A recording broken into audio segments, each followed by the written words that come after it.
guys, and welcome back to the Movie Club Emporium. And this week, we are talking about the new horror film that is being touted by TikTok yet again as the scariest movie of all time. Um, and spoiler free, so don't worry about that. We're talking about Bring Her Back. This is the follow up from the YouTube brothers, Michael and Danny Philippe, the Raka Raka guys. And this is their follow up to Talk to Me. Now, if you have followed this page, or if you follow us on our Twitch page, you'll know that Nick and I reviewed TikTok, Talk Back to Me. When it came out, I, for one, really liked it. He did not. And I'm very curious to know his thoughts on this one. But as of the recording of this, I have not spoken to him about if he's seen it or not. But this is their big follow-up movie. And again, it's being touted as the scariest film of the decade. And is it? I don't know, maybe. The decade? I don't know. But we will dive a little bit into it, but not, again, no spoilers. This is a movie that is definitely, I feel, should be, number one, I really liked the movie. I did. I liked it more than Talk to Me, and without spoilers, I'll get into the reason why.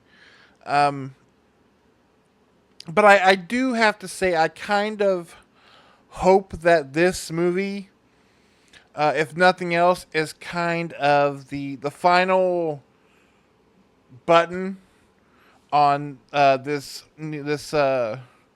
trend of grief horror. I know, there's been several movies throughout time of horror that involving grief and loss and things like that, but I feel like just recently it's become, horror goes through cycles. We had all the zombie movies, we had all the haunted houses in the wake of The Conjuring, and I kind of feel like we've hit the pinnacle of horror movie based solely on grief. With things like a great company for this one with Hereditary, Midsummer, which is kind of my favorite of this subgenre. And Talk to Me as well. And I really am excited to see what these guys do because, again, they take kind of a very known idea of not dealing with the loss of a loved one. I mean, going all the way back to when you think of big things like Pet Sematary. This is very kind of in that vein, and yet adds so much interesting and new ways of looking at it. And the way they shoot things, the way they film things, it definitely feels like something you've never seen before, yet it feels very familiar, and that's what I really enjoy about it. But I would like to see them kind of do something very scary because these guys are fantastic at the legitimate scares in this movie.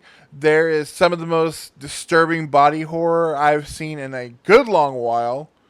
Probably, up on par with those first two Ari Aster movies, in terms of just total shock in the theater for a while, but without getting into the overindulgence of things like Terrifier.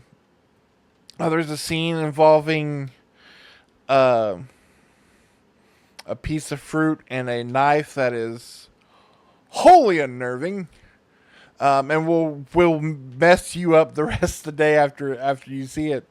And it only gets wilder from there. I think what makes this movie for me work better than their last film, the cast of the last movie was great. This one I love because, number one, this movie is anchored by a fantastic actress in Sally Hawkins.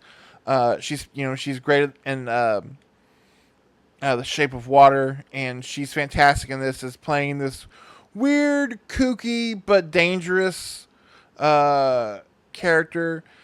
But to me, the heart of this movie, the what makes this movie work so well are the child actors.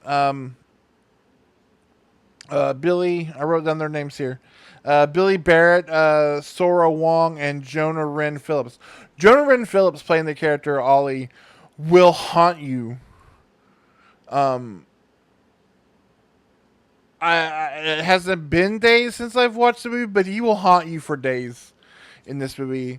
But I feel like these characters are far more likable than the characters um, of Talk to Me. And I don't want to compare them because they're two different movies, but this is kind of, I mean, you always, whether it's movies or music, that sophomore piece always gets compared to your freshman breakout. And I really, really did enjoy this movie a lot more than Talk to Me. It's not much like Talk to Me. It's a movie that I'm like, if somebody's like, hey, I haven't seen that, I'm like, oh man, sit down, we're gonna watch the movie. This is messed up. Watch how good of a horror movie this is. I don't know that it'll be a like yearly like, come on, mother, let's turn on, bring her back. Um, but I will say, if you do enjoy this subgenre, they do it fantastic. But I would kind of like to see an end to it.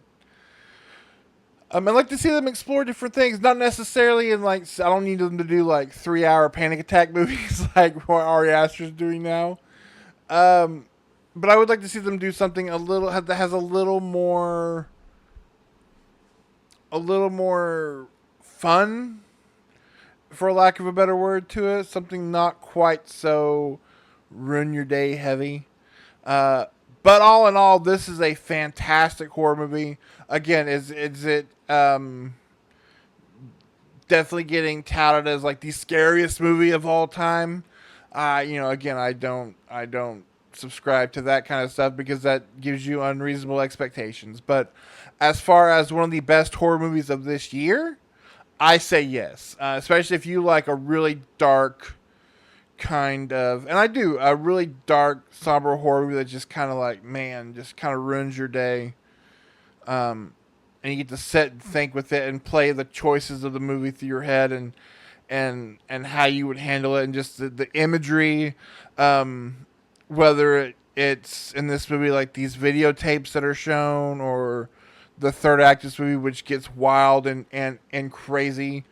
Um, it's just it's just awesome that these guys were able to kind of make that transition into become these young voices in horror. And I am so excited to see what they do next. And I do think that if you liked Talk to Me, if you like those movies, if you just want to see something that's really genuinely a scary, in the sense that when this, you are gonna be affected by it, type of movie, then I definitely suggest checking it out. And it needs all the love support you can get. But let's give these little horror movies the love and support they need, because it's hard to try to find a place, especially here, where you can watch them. But that'll do it for this spoiler-free review of Bring Her Back. Again, I said it's a fantastic, fantastic horror movie.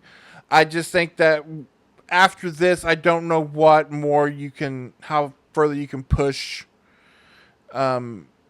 this subgenre currently without getting into just absolute, like,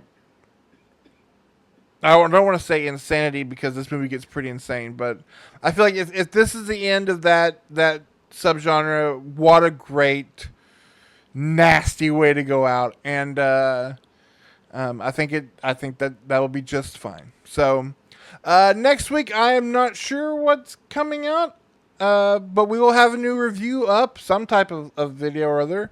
And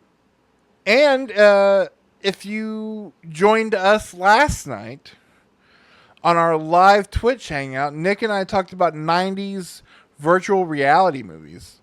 And it was an absolute blast. So make sure you're over there with us. Twitch.tv /the Movie-Club Emporium. And if you're already here on YouTube, make sure you click the like Subscribe, share the channel. We're very close to being able to do our live streams here as well. So if you can't make it over there, you want to see us do our live monthly hangouts, help us get over that hump, and we can start doing those here as well. And until next week, when we talk about something movie related, I will see you guys next time. Bye.